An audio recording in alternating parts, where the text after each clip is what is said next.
Tara at samahan niyo akong mag-chill moto camping sa gilid ng ilog. Sabay-sabay nating lasapin ang masasarap na pagkain, magagandang tanawin, at enjoyin ang pagligo sa ilog at pagdodrawing. Kasama si Nard TV at si Bunso ay samahan nyo kami sa isa na namang episode na punong-puno ng saya at relaxation. Kaya huwag na nating patagalin pa. Ako si Albert, isang lakwatserong artist, at ito ang aking travel and draw, ang kwento ng mga biyaheng hindi drawing.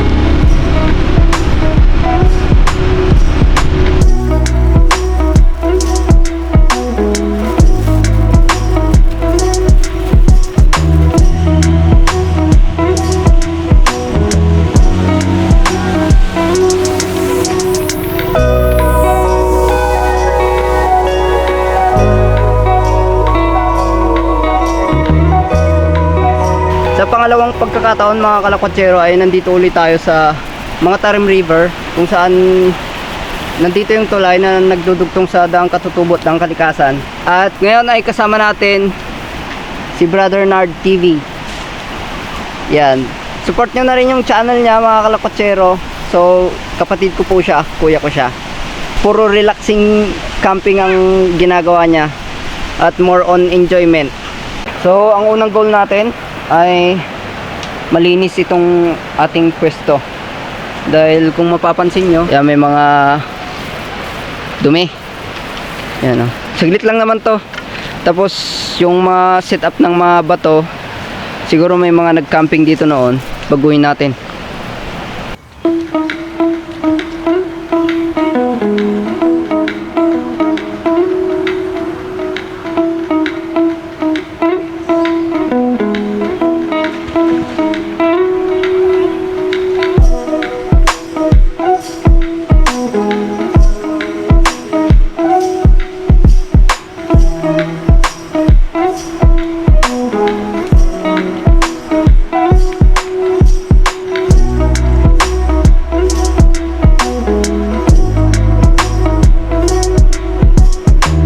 Napaka-solid ng tent ni Kuya Direk.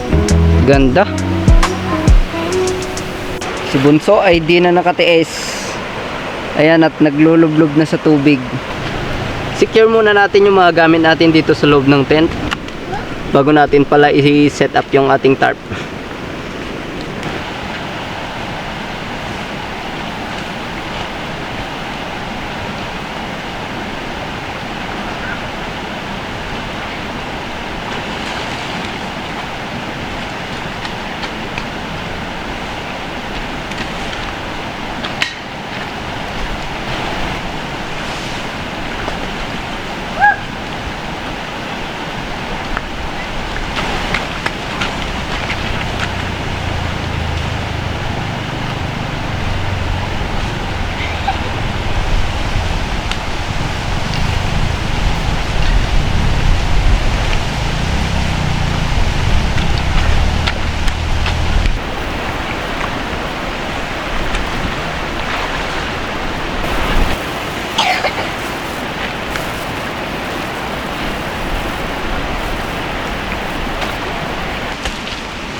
Okay mga kalakwatsero, tapos na tayo mag setup.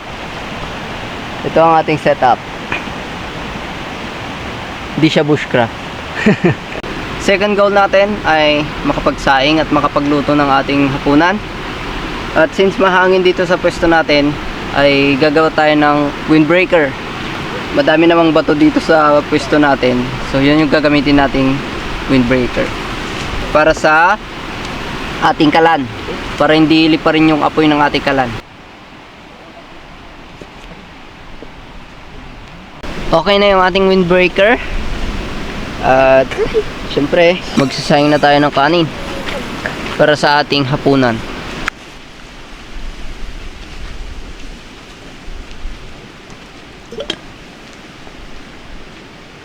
Habang nag-aantay tayong maluto yung ating sinaing, tas yung syempre yung ulam na lulutuin natin ay magkape muna tayo. At may binili din kaming tinapay kanina, so sasabay na natin habang nag-aantay para hindi tayo magutom sa paghihintay. Kulo na yung sinaing, mga kalakwatsero. So ang teknik, pag kumulo ay patayin ang kalan at hayaang bumaba ang tubig. Ito yung ating tinapay na mukhang paubos na. Check na natin yung kanin natin. Ayos, ganda ng pagkakaluto. Yun, no? Parang cooking show lang.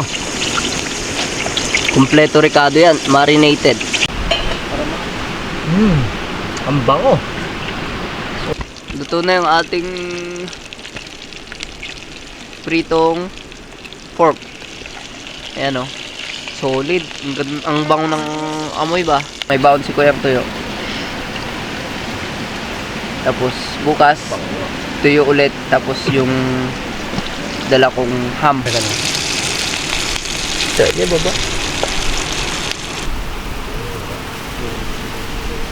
Wala di 4 Sa puntong ito ay hindi pala nag-record ang audio ng ating camera, kaya hindi na record yung mga pinagsasabi natin dyan.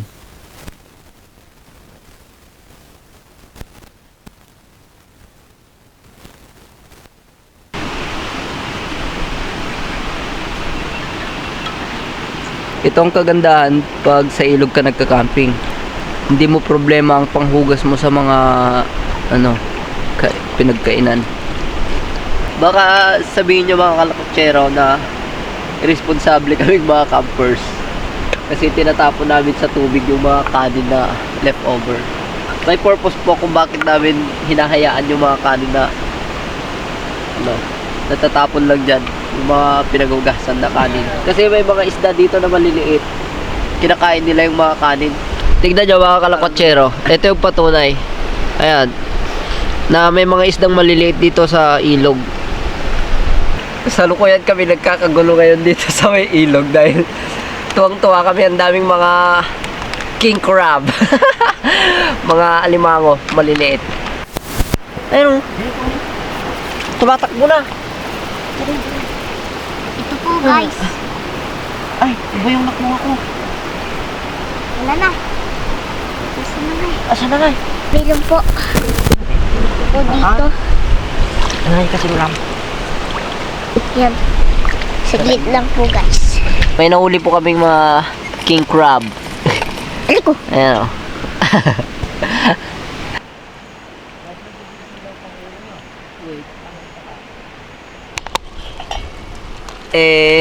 Dami. Oh. Ayos. 9:44 na ng gabi. Ayan, matutulog na rin tayo. Katabi ko ngayon si Butso. Ayan. Tulog na. Good night everyone. See you tomorrow.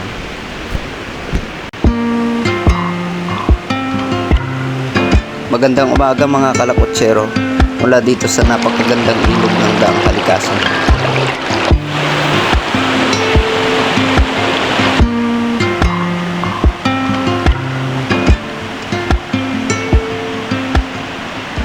Ito yung mga nakuha namin. Yan. Ito po. Pakadami. Malilit nga lang sila. Yan o.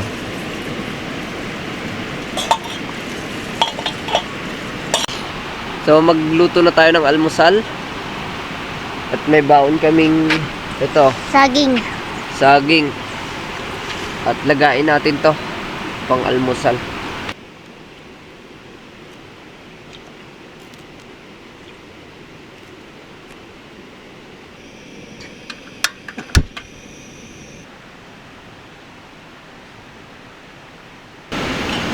Bulo na mga kalakotsero. Pero matagal-tagal pa yan. Habang nilalata natin yung saging, si Kuya ay nagpapakulo na ng tubig pang kape.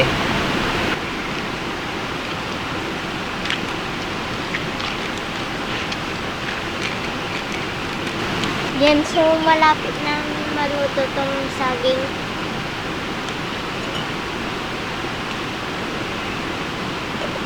Susukin mo na.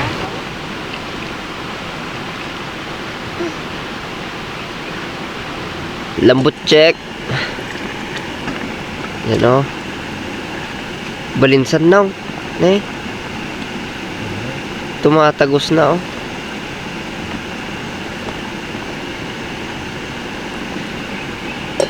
Pwede na yan.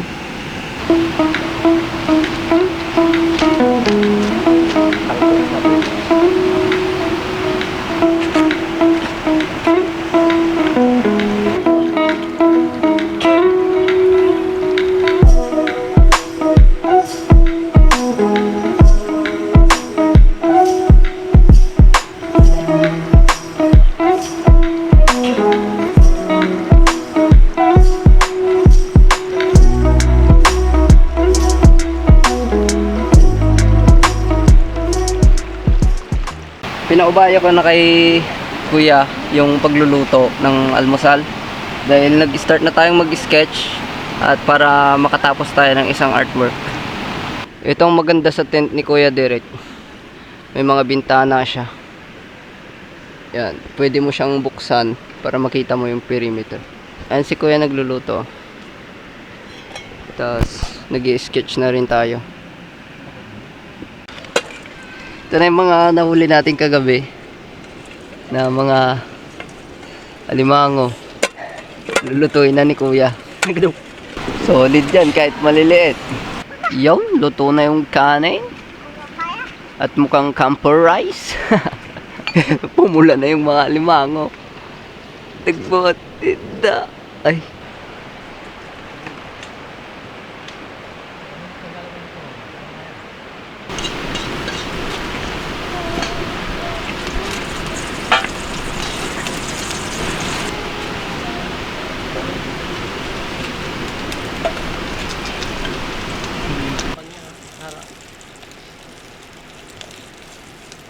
Yan yung pang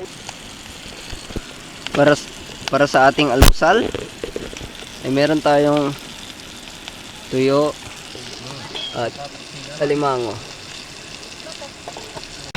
Okay, so almusal na tayo mga kalakotsero. At nang makapagkulay na tayo sa ating artwork. Sulit.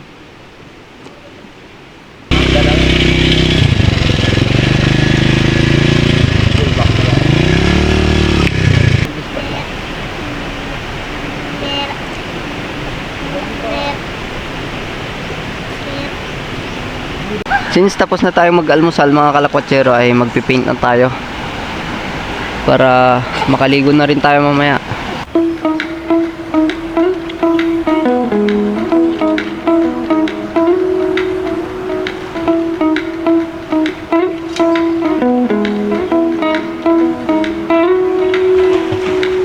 Natural ay dito na tayo kukuha ng tubig sa may ilog para sa ating kulay.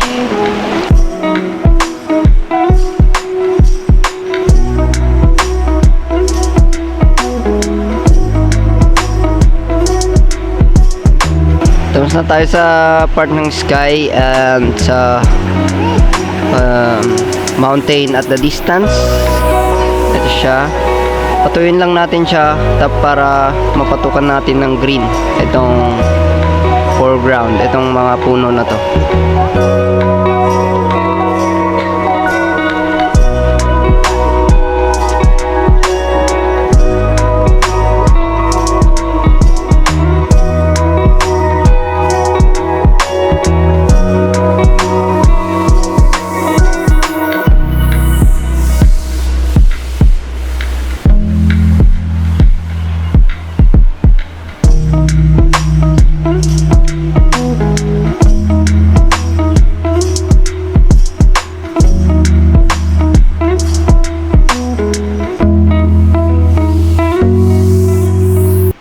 Okay na yung artwork natin. So, pirma na lang.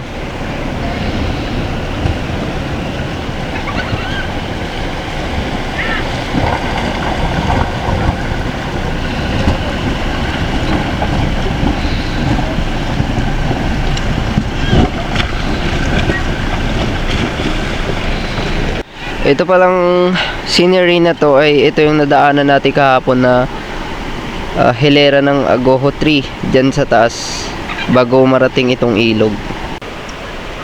So after nating mag-drawing ay maliligo na tayo para makapagpahinga muna, then go home.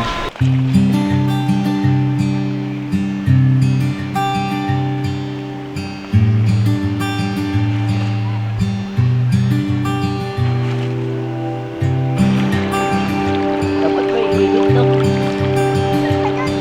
Oh.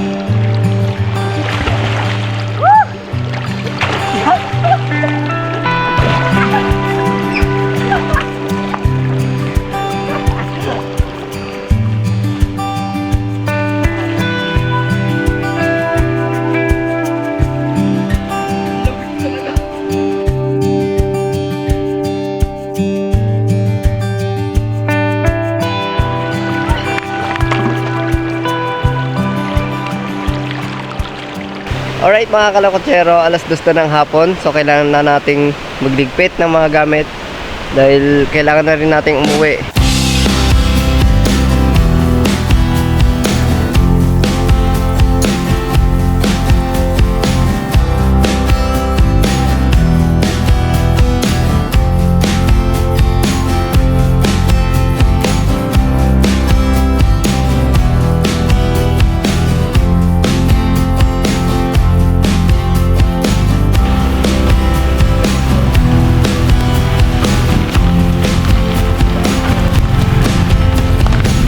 Alright mga kalakotsero, pauwi na po tayo. Ayan si Punso.